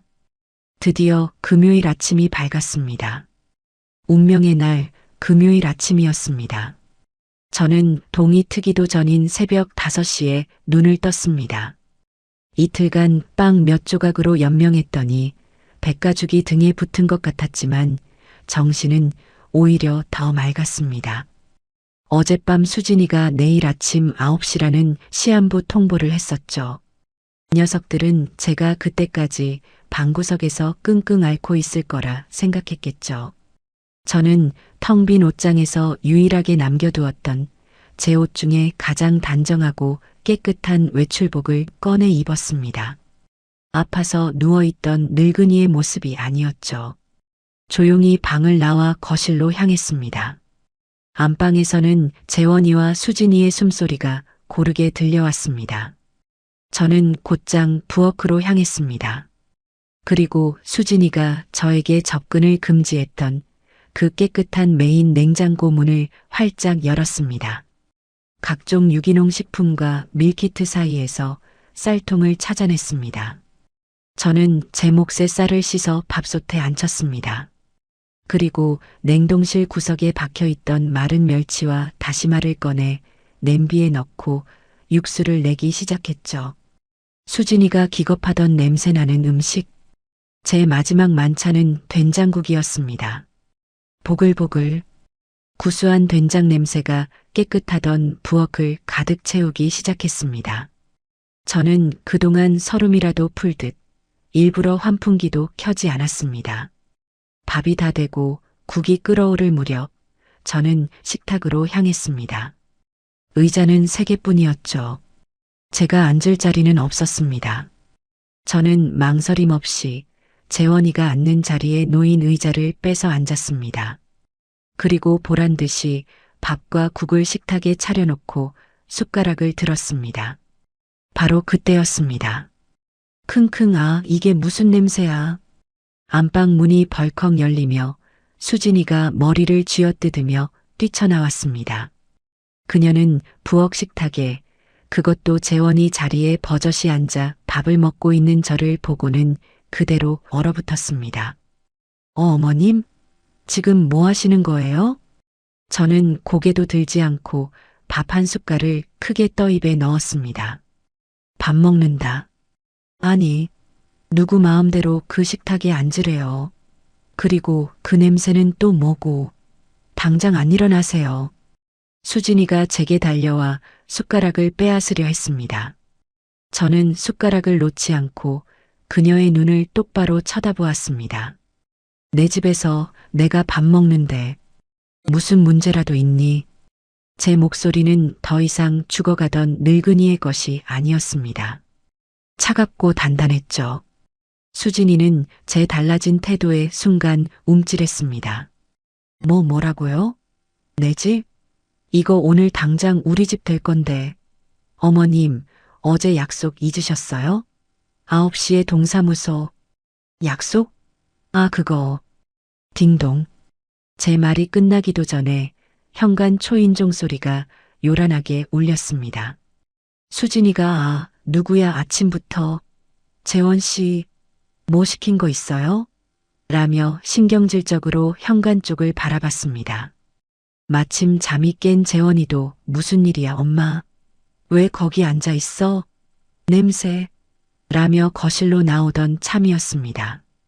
저는 숟가락을 천천히 내려놓고 자리에서 일어났습니다. 내 손님이다. 저는 멍하니 서 있는 두 사람을 지나쳐 현관으로 걸어갔습니다. 그리고 인터콤도 확인하지 않고 문을 활짝 열었습니다. 문 밖에는 제 예상대로 김 사장과 이 선생 부부가 서 있었습니다. 그리고 그들 뒤로는 파란색 작업복을 입은 이삿짐 센터 직원 대여섯 명이 늠름하게 대기하고 있었죠. 어머님, 이분들은 누구? 재원이가 당황해서 말을 더듬었습니다. 수진이는 이삿짐 센터 직원들을 보자마자 표정이 굳었습니다. 뭐예요? 저희 이사 안 가는데요. 잘못 찾아오셨어요. 김 사장이 정중하게 한 걸음 앞으로 나섰습니다. 잘못 찾아온 거 아닙니다. 사모님. 오늘 이 집 잔금 치르고 이사 들어오시는 날입니다. 여기 이 선생님 내외분이 새 집주인 되십니다. 네. 뭐라고요? 수진이와 재원이의 얼굴이 동시에 하얗게 질렸습니다. 수진이는 믿을 수 없다는 듯 저를 돌아보았습니다. 어머님, 이게 다 무슨 소리예요? 새 집주인이라니. 집을 팔았어요? 재원이의 목소리가 염소처럼 떨려 나왔습니다. 저는 제 평생 가장 환한 미소를 지어 보였습니다. 물론 그들에게는 악마의 미소처럼 보였겠죠. 그래, 팔았다. 거짓말 마세요. 어제 저랑 명예 이전하기로 약속했잖아요. 도장도 주고 신분증도. 아, 그거. 저는 안주머니에서 제 진짜 인감도장과 진짜 신분증을 꺼내 보였습니다. 너가 가져간 건 그냥 시장에서 판 5,000원짜리 막도장이야. 신분증은 어젯밤 너가 잠들었을 때 지갑에서 다시 가져왔고. 뭐? 수진이는 그제야 모든 것을 깨달았다는 듯 비명을 질렀습니다. 이 늙은 여우가 감히 우릴 속여? 재원 씨, 뭐해? 저 늙은이 안 맞고. 재원이는 완전히 넋이 나간 채 저와 이삿짐 센터 직원들을 번갈아 보며 중얼거렸습니다. 엄마, 어떻게 우리한테 이럴 수 있어? 집을 팔아? 저는 그런 아들 녀석에게 천천히 다가갔습니다. 내가 너희한테 어떻게 이럴 수 있냐고? 제 목소리가 거실에 울려 퍼졌습니다. 김 사장도 새 집주인도 이삿짐 센터 직원들도 모두 우리를 주목하고 있었죠. 그 말 너희가 나한테 했던 짓을 생각하고 다시 해보렴. 저는 수진이를 똑바로 바라보았습니다. 수진아, 너 그랬지. 나랑 같은 밥상에서 밥 먹기 싫다고. 냄새나고 더럽다고. 내가 이 집에 있는 게 역겹다고 했지. 제 말에 수진이의 얼굴이 새빨갛게 달아올랐습니다. 김 사장과 새 집주인 부부의 표정이 싸늘하게 굳는 것이 보였습니다. 그래, 내 소원대로 해줬다. 저는 활짝 웃었습니다. 너가 그렇게 손도 대기 싫다는 시어머니 밥상, 이제 평생 볼 일 없게 해줬어. 저는 어제 미리 현관에 빼놓았던 제 작은 짐 가방을 들었습니다. 여긴 이제 내 집 아니다. 너희도 마찬가지야. 저는 이삿짐 센터 직원들을 향해 고개를 까딱했습니다. 저기 안방이랑 건넌방에 있는 짐들. 저 두 사람 물건입니다. 싹 다 빼서 1층 화단 앞에 내려놔 주세요. 이분들이 새 주인이시니까 빨리 비워드려야죠. 네, 사모님. 직원들이 일사불란하게 빈 박스를 들고 안방으로 향했습니다. 안 돼. 수진이가 미친 사람처럼 소리치며 그들 앞을 막아섰습니다. 당신들 뭐야? 남의 집에 함부로 들어오지 마. 경찰에 신고할 거야. 이건 우리 집이야. 김 사장이 매매 계약서를 꺼내 들었습니다. 사모님, 법적으로 오늘부로 이 집 소유권은 이 선생님 부부에게 있습니다. 집행관 부르기 전에 좋게 나가시죠. 싫어. 못 나가. 재원 씨, 뭐 하냐고. 저것들 안 끌어내고. 하지만 재원이는 그 자리에 주저앉아 넋나간 사람처럼 엄마 엄마라는 말만 반복할 뿐이었습니다. 저는 그런 두 사람을 마지막으로 한번 쳐다보았습니다. 그리고 새 집주인 부부에게 정중하게 고개를 숙였죠. 이사 첫날부터 소란스럽게 해서 정말 죄송합니다. 짐은 금방 빠질 겁니다. 집 관리는 저 며느리가 아주 깨끗하게 해놔서 아마 손볼 곳도 없을 겁니다. 새 집주인 아주머니가 제 손을 잡으며 말했습니다. 아닙니다. 사모님 그동안 고생 많으셨어요. 저는 그 말을 끝으로 현관문을 향해 걸어갔습니다. 수진이가 제 머리채라도 잡을 듯이 달려들었지만 이삿짐 센터 직원이 앞을 막아섰습니다. 가지마. 이 늙은 여우야. 내 집 내놔. 당장 이 계약 취소하라고. 저는 문을 열고 나가려다 마지막으로 재원이를 돌아보았습니다. 아, 그리고 재원아. 너희가 그토록 원하던 너희 집에서 너희끼리 깨끗하게 한번 잘 살아보거라. 저는 덧붙이는 것을 잊지 않았습니다. 길거리에서 저는 그 말을 끝으로 지옥 같았던 그 집을 나왔습니다. 제 등 뒤로 수진이의 악에 바친 비명소리와 재원이의 절망적인 울음소리, 그리고 이삿짐 센터 직원들이 짐을 빼내는 소리가 뒤엉켜 들려왔지만 저는 단 한 번도 뒤돌아보지 않았습니다. 아파트 1층 현관을 나서자 눈부신 아침 햇살이 제 얼굴 위로 쏟아졌습니다. 저는 깊게 숨을 들이마셨습니다.